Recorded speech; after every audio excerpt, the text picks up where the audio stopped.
We've charged 5 defendants in this matter. These defendants took advantage of Mr. Perry's addiction issues to enrich themselves. Breaking news out of Los Angeles, where 2 doctors and 3 other people, including a woman known as the Ketamine Queen, have been charged in connection to the overdose death. Friends star Matthew Perry. Matthew Perry's journey began with unscrupulous doctors who abused their position of trust as they saw him the payday. I lay out the disturbing allegations and why the feds say all of these people committed crimes. Welcome to Unraveling the Truth. When Matthew Perry died last October, it was shocking to his fans and those who knew him. Perry had spoken publicly about his struggle with addiction to alcohol and prescription drugs. He'd been to rehab more than once as he tried to get and stay clean. Last October, he was found face down in his swimming pool at his home in California. An autopsy revealed that Perry had died from acute effects of ketamine, with drowning and coronary artery disease as contributing factors. His death was ruled an accident. Perry was receiving infusions of ketamine to treat anxiety and depression, but the medical examiner said the ketamine in his system at the time that he died had been ingested too recently, from that depression treatment more than a week before Perry died.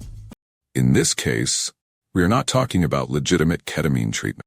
We're talking about 2 doctors who abused the trust they had, abused their licenses to put another person's life at risk. 5 defendants who, as I mentioned, knew what they were doing was wrong. In fact, one of them has sold ketamine that resulted in the death of another person in 2019. Nothing about what we see today was legitimate. And that's why we filed criminal charges. Now, less than a year later, the U.S. Attorney for the Central District of California says 5 people, including Perry's live-in assistant, Kenny Iwamasa, took advantage of his addiction and provided him with the ketamine that took his life. 2 were doctors, Dr. Mark Chavez and Dr. Salvador Plasencia. Defendant Plasencia was a medical doctor. He worked with another medical doctor, defendant Mark Chavez, to obtain ketamine. He then worked with Mr. Perry's live-in assistant, defendant Kenneth Iwamasa, to distribute that ketamine to Mr. Perry. Over 2 months, from September to October 2023, they distributed approximately 20 vials of ketamine to Mr. Perry in exchange for $55,000 in cash. Defendant Plasencia saw this as an opportunity to profit off of Mr. Perry. He wrote in a text message in September 2023, quote, "I wonder how much this moron will pay." He also stated in text messages that he wanted to be Mr. Perry's sole source of supply. He wrote in a text message that he wanted to be Mr. Perry's, quote, "go-to for drugs." Dr. Plasencia is the only doctor with that name registered with the State Medical Board in California. There was no answer when I called his clinic. Plasencia is known as Dr. P. He faces 1 count of conspiracy to distribute ketamine and 7 counts of distribution of ketamine and 2 counts of altering and falsifying documents or records related to the federal investigation. The indictment says about a month before Matthew Perry died, Plasencia texted Matthew Perry, "I will give you first dose if you would like and leave supplies with you." Then the indictment says Plasencia injected Perry with ketamine that day and then left vials of the drugs with Perry's assistant, Kenny Iwamasa, who paid Plasencia $4,500 in cash. Later that day, the indictment says Plasencia texted Dr. Mark Chavez and said it was, quote, "like a bad movie," and confirmed he would send Chavez payment soon. On October 2nd, 2 days later, the indictment says Dr. Plasencia went back to Matthew Perry's home to inject him again with ketamine and leave ketamine lozenges that were obtained with a fraudulent prescription. Reading this indictment is incredibly sad, because you can tell that Matthew Perry had become so addicted to ketamine that he was being injected frequently by his assistant. As a doctor, defendant Plasencia knew full well the danger of what he was doing.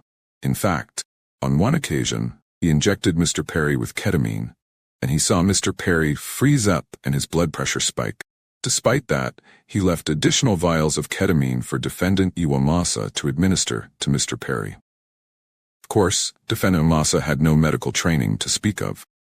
Defendant Plasencia knew what he was doing was harming Mr. Perry.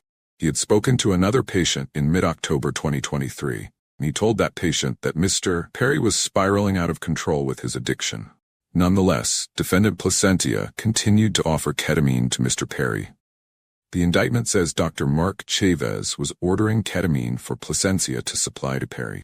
Days before Matthew Perry died, the indictment says Placentia drove to Matthew Perry's home and collected $21,500 from him.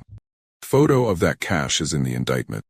Around the same time, federal prosecutors say Perry's assistant, Kenny Iwamasa, started buying more ketamine from a man named Eric Fleming and a woman, Josephine Sanya, the woman who's known as the ketamine queen in Los Angeles. Defendant Sanya knew what she was doing was harming defendants and also Mr. Perry.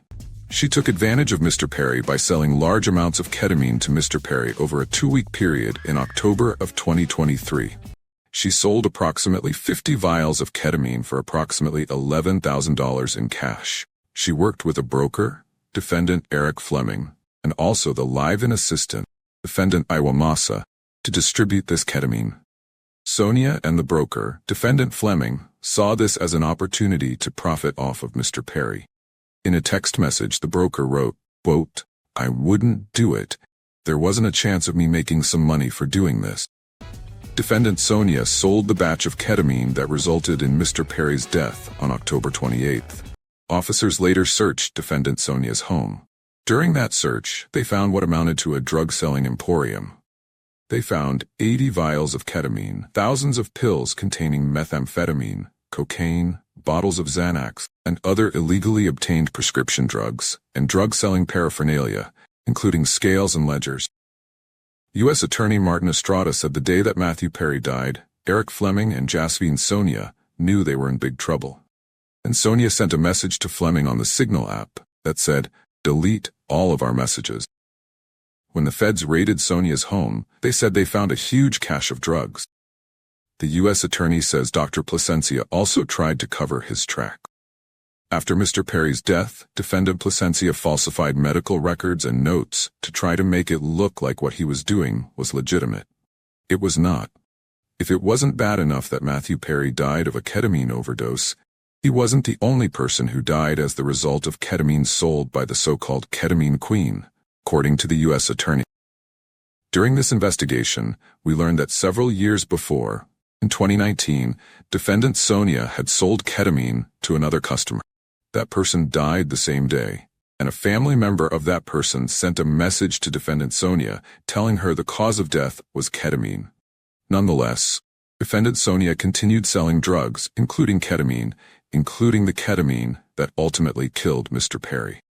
That other victim was a person named Cody McClory. He died in 2019. As a result of this investigation, we have filed a drug distribution charge related to the death of Mr. McClory.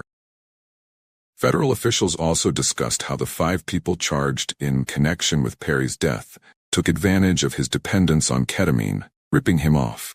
Matthew Perry sought treatment for depression and anxiety and went to a local clinic where he became addicted to intravenous ketamine. When clinic doctors refused to increase his dosage, he turned to unscrupulous doctors who saw Perry as a way to make quick money. Dr. Placentia and Dr. Chavez violated the oath they took to care for their patients. Instead of do no harm, they did harm so that they could make more money. Without performing any medical evaluation or monitoring, they supplied Matthew Perry with large amounts of ketamine in exchange for large sums of money, charging Perry $2,000 for a vial that cost Dr. Chavez approximately $12. As Matthew Perry's ketamine addiction grew, he wanted more, and he wanted it faster and cheaper. That is how he ended up buying from street dealers who sold the ketamine that ultimately led to his death. In doing so, he followed the arc that we have tragically seen with many others whose substance use disorder begins in a doctor's office and ends in the street. Perry turned to a street dealer, Eric Fleming, who sourced his ketamine from a drug trafficker known as the ketamine queen, Josephine Sanga. The ketamine supplied by Sanga would ultimately be the dose that took Matthew Perry's life. Sanga knew that the ketamine she supplied could be deadly, since in 2019 she had sold ketamine to Cody McClory, who died at the age of 33. But despite this knowledge, she continued to sell ketamine and methamphetamine throughout Los Angeles. So far, Eric Fleming has pleaded guilty to 1 count of conspiracy to distribute ketamine, resulting in death. Dr. Mark Chavez has also pleaded guilty to the same charge. Kenny Iwamasa has also pleaded guilty. Prosecutors say he actually injected Perry several times with ketamine the day that he died. In the days before Matthew Perry died, some of his Instagram posts were different. People didn't understand what they meant. Maybe now they make a little more sense that he was in the throes of struggling with addiction to drugs. It appears his loved ones didn't know that he was using. We were and still are heartbroken by Matthew's death. But it has helped to know law enforcement has taken his case very seriously. We look forward to justice taking its course. That is a statement that his family released to NBC News. What I will say is that the work of our office is victim-driven. We work with victims, including their families, each and every day, not just on this case, but on all our cases, including the over 60 death-resulting cases I mentioned earlier. We have been in communication, and I will leave it at that. And that's it for this episode. Thanks so much for being with me. I'll see you back here next time.